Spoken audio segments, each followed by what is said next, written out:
Hey everyone, Chelsea here from A Frugal Homestead. Today we are making blackberry jelly. We love berries and we love berries in any form. So we throw them in smoothies, we add them to our jams and jellies. We freeze them to use them for all sorts of different recipes. We freeze dry them and they make a great snack. So today we're going to make jelly. We came into a bunch of blackberries from our local, one of our local produce farm stands, and they were a good deal. So we're gonna make some blackberry jelly. So this recipe, the process is the same for most types of berry jellies, and even pepper jelly is fairly similar. So if you wanted to make a strawberry jelly or a peach jelly or whatever, this process is pretty much the same for those. Some of the things you'll need your blackberries or whatever you're using. You'll need sugar. So I have my bucket of sugar down here. You'll need a package of Sure-Gel or some type of pectin, whatever you can find locally for you. You'll need some utensils. I use my rubber spatulas. I've got a pan, a sieve, my blender here, and I think that's pretty much it. Oh, and then a bowl to measure out my sugar. So that will be used down here. So that's kind of the supplies that we've gathered. Let's go ahead and start our jelly.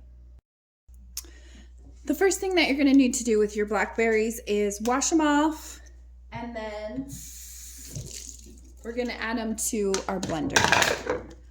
So, you can do more. I'm just doing this small amount because I've already done most of the process for the rest of them. So I'm going to put them in my blender, and I'm going to blend them down to get them as liquid as I can.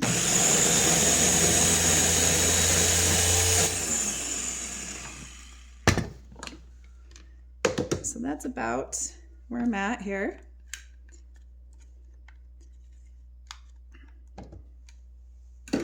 And then I'm going to take my little sieve here, or whatever you want to call it, and put my blackberries in. Now, it'll probably be easier to do this in like a bowl instead of into this pitcher here, but it'll work out.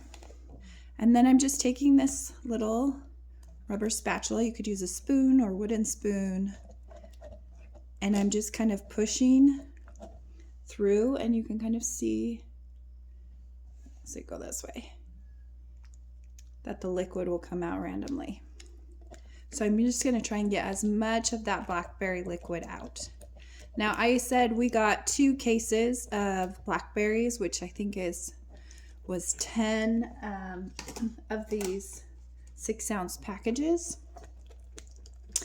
And for the amount of juice that I need for this blackberry jelly, it took, I think, at least 12, so 1 whole case to make, I think it's 5 cups that we need. It might be 7, I don't know, I'll have to look again. Okay, so that makes it so it's a very smooth liquid. Now, if you do want to keep seeds in, you could sieve out the seeds for the majority of this, and then one or two of the packages you could actually leave the seeds in. So that's kind of up to you. I am taking all the seeds out for this recipe, and that's just my personal preference for this. Again, you don't have to do that. You can leave some of the seeds in, but you don't want to leave all the seeds, or it's going to just have so many seeds it's not going to be enjoyable. All right, so there is kind of my berry mixture.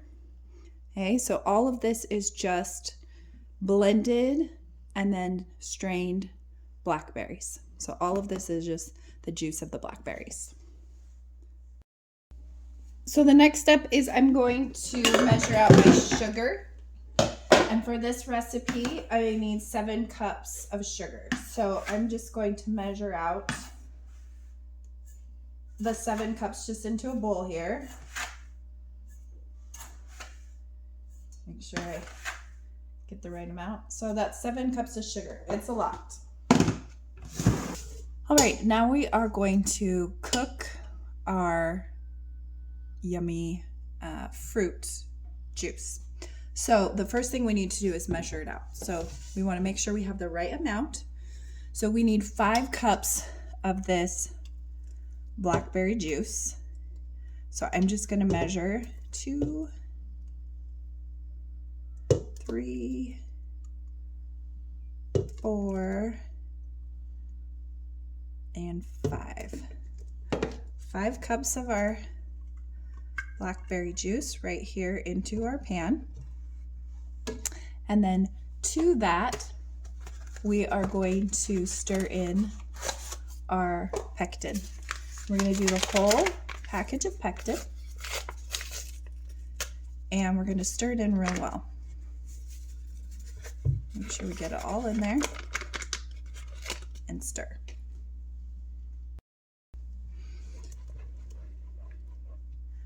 I'm already getting myself covered in blackberry juice here. Now this isn't like traditional juice. It's still very thick. You wouldn't really want to drink this way, but it is a nice way to get the seeds out of the jam.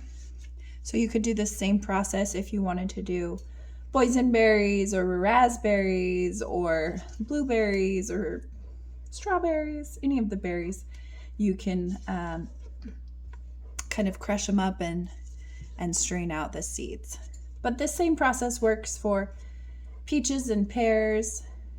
You're chopping them up and getting them to a point where it's kind of a, like a runny soup to make your jelly. All right, we're going to move this over to the stovetop. So we have our fruit and pectin here on the stovetop, and we are going to bring this up to a rolling boil. Now, a rolling boil is a boil that you can't, that's bubbly and you can't necessarily boil down. So that's what we want. We want it to be really, really bubbly. And that's going to take a couple of minutes, but we don't want to walk away too much because we don't want to burn our fruit. So we want to make sure that we're stirring it occasionally as it comes up to that boil. So you can see it's starting to boil, but when I stir it, that boil goes down. Okay, so it's boiling, but it's not a rolling boil. So a rolling boil would be when I stir it, I can still see the bubbles popping up. So we still have a little bit of a ways to go before we can add our sugar. We're getting a little bit closer, but I wanted to show you over here, I forgot to mention, I put on my water bath canner. You can just use a stock pot that has a lid as well, but I have a water bath canner, so I just went ahead and pulled it out for this. And I added water, and it is boiling. It's coming to a boil so that when this jelly is ready and it goes in the jars, we can water bath can it. So something else to start. So now we're getting, you can see as I'm boiling here, let's see if we can get you closer. Even though I'm stirring, it's still boiling. So that's what we would call a rolling boil. So at this point, we're going to add our sugar. And we're just going to do a little bit at a time here and get it as dissolved as we can.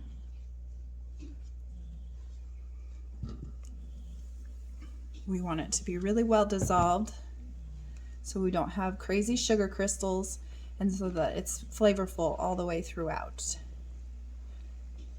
One of the first years that I made strawberry freezer jam, I did not stir my jam in as well, or my sugar as well into my jam, and it was really crystallized. It was still tasty, but it had so many crystals, and then I felt bad because we gave it as gifts and we didn't realize that because we hadn't opened a new jar of jam. And anyway, so I'm very, very conscientious of making sure all of my sugar is dissolved in my jams and jellies now. Although I have made a new recipe that was super yummy, and maybe later this year I'll share, but it was like a caramel apple jam, and it's so yummy, but I I had too many bubbles, and so those crystallized, so it's really crunchy. So again, another jam mishap. So they do happen even when you've been doing it for a long time. And that's okay. There's nothing wrong with that. They still taste good and you learn from that experience. So my sugar is dissolving pretty well in here. I'm just going to keep stirring it, and it's still set on high so it can come to a rolling boil. So as it comes to a rolling boil, I'll show you kind of what it looks like. Okay, we are at a rolling boil here. So now I'm going to set my timer for 1 minute, and I'm going to let it stir it here on a rolling boil for that whole minute. So we're just about ready here. We got about 5 more seconds, and then we can take this off the heat and get it ready to put into our jars. There's my timer. So we're going to get this off the heat. Here's my jam mixture, and you might be able to see there's kind of this foam on top, and that foam you want to scrape off. Now, some people don't do that. I have in the past not done it, but this is what's going to crystallize in your jars. So if you do put it in your jar and you have sugar crystals, a lot of times it is the foam here that caused that. So that's why it's suggested. Now, one of the things that the recipe does say is you can put like a half a stick of butter or something like that into the sauce mix here while it's on the stovetop, and that'll help stop some of the bubbling. But overall, this isn't too bad. And you can put this, this bubbled top, put this in your fridge and use it for jam immediately. Okay. All right. So let's fill our jars here. Now I have all sorts of different little jars here because we sell our jam and jelly in our farm stand. And so I typically sell these little 4-ounce jars, but sometimes I'll go a little higher to a 6-ounce or an 8-ounce. I don't typically sell my pints. Those are typically for our family. So I have all sorts of sizes here just so that I can ensure everybody gets some jam. So I'm going to fill my jars up until I have about a 1/2 inch from the top with my jelly here. And again, it's really soupy right now, but once it sets after being water bathed, it should solidify. And if it doesn't solidify, it's still tasty. You can still eat it, but it's not going to be like a jelly. It'll be more like a syrup. And if that's the case, then you've just got blackberry syrup. You can put on pancakes and waffles, put on ice cream. So it's still really yummy. It just wouldn't be as jelly-like. And again, that's okay. Sometimes that kind of thing happens. So don't be discouraged if the first time or two you don't get it right, or even the 25th time something happens with the batch.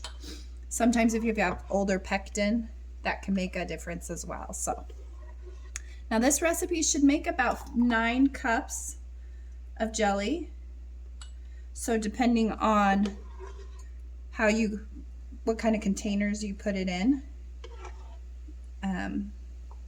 you might need a few more containers. But if you put it in pint jars, you'll need, what is that? About four pint jars, and then maybe a small 8-ounce or 2 4-ounce jars. We're doing pretty good here. So I have enough here. I don't know if I have enough to do a big jar. So I'm going to see if I can find another one of these small jars to put the rest of this in. But we're just going to push that aside for the moment. And I'll show you how I clean my jar lids. So I take a rag and I'm going to take it around the rim of the jar because I want it to be nice and clean around each rim. Now, a lot of people will use like vinegar, like a paper towel with vinegar, and call that, you know, and clean it that way. I'm gonna add just a little more if I can get it. There we go. Jelly to that one. But I just find a nice wet rag works just as well. So I'm just gonna clean around each of these rims, and a lot of times I'll rotate the side of the rag that I'm using just to make sure I'm not, if one rim was really messy, I don't want to take those sugar crystals on that fruit and pass it to the next rim. And that defeats the whole purpose of cleaning it. So now I'm just gonna put a jar lid on each of these.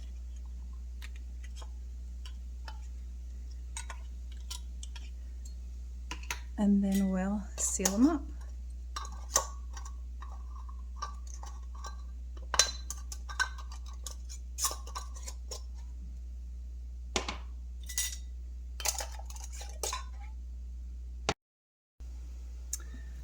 Our water bath canner is going crazy here. So we know it's nice and ready. See if we can, oops. We can't get that pulled up here. It's nice and hot. Okay, we're ready to put our jams in. Luckily we have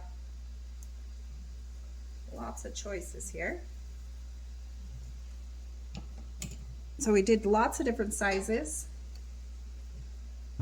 So I'm going to just put the bigger sizes in first.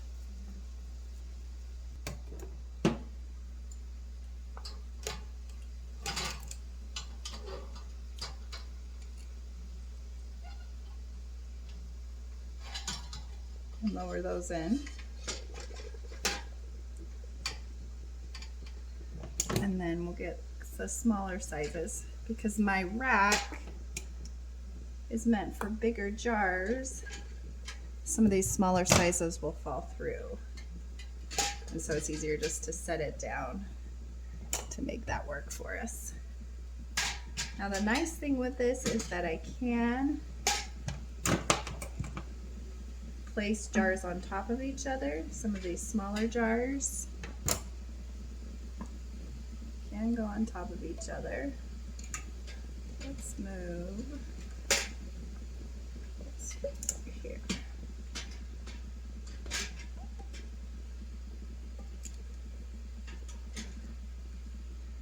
And then we want to make sure that there is enough water to cover about 1 inch of water over the top of each of the jars. So we're going to add just a little bit of water to ensure we have enough water in this water bath canner.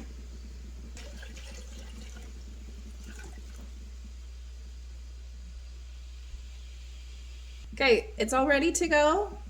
We're going to put the lid on. We're going to set our timer for 10 minutes for this specific recipe, and we'll come back and pull them out when it's done. Our timer has gone off. So we've got our 10 minutes done. Just take the lid off here. Everything looks good. Pull out a jar here. And there it is. So now we're just going to put it on a towel on our countertop and let it rest.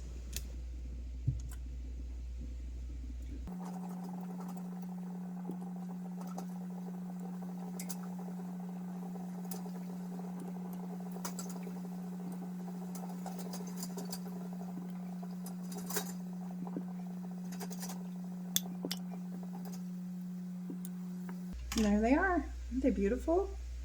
So these are all going to sit here for 24 hours. You can already hear them popping until they seal, and then we'll label them and we can put them on the shelf.